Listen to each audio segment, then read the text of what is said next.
Hai, Assalamualaikum. Berjumpa lagi dalam Petua Orang Dulu-Dulu bersama dengan Cik Salma. Hari ini ditemani oleh Kiko dan juga Toti. Mereka pun nak buat petua juga.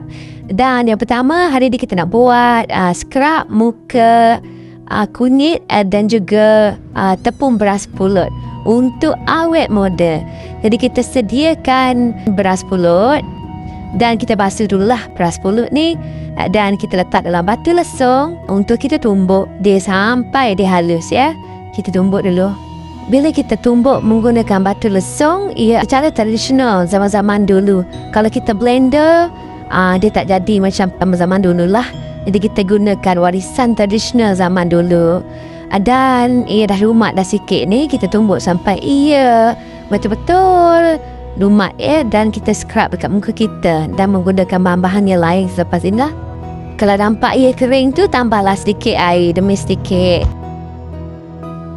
Seterusnya kita masukkan sedikit serbuk kunyit ke dalam bahan kita ini, kerana serbuk kunyit ini akan mengeluarkan sel mati yang ada dekat wajah kita, meratakan tona kulit kita, memberi awet muda pada kulit wajah dan juga mengecutkan jerawat dan membuang jeragat. Banyak fungsinya.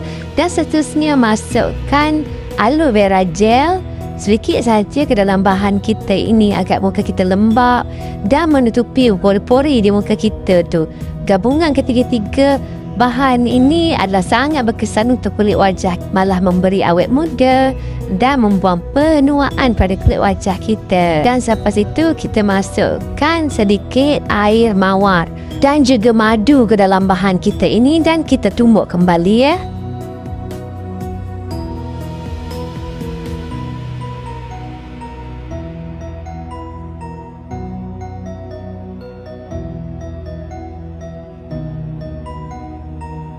Bila dah cukup sebati tu, kita masukkan ke dalam pinggan. Ini dah dia hasilnya masker muka untuk awet muda. Kali ni kita buat di Petua Orang dulu dan nenek Cik Salma selalu buat macam ni dan dia pakaikan untuk kita dulu.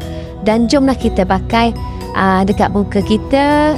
Dan kalau nak scrub perlahan-lahan dekat kulit wajah, jangan kasar-kasar ya, sebab kulit wajah kita ni sensitif. Jadi kita pakai ni dan setengah jam bolehlah basuh. Kalau selalu amalkan, awet muda lah muka tu, tak adalah penuh airnya.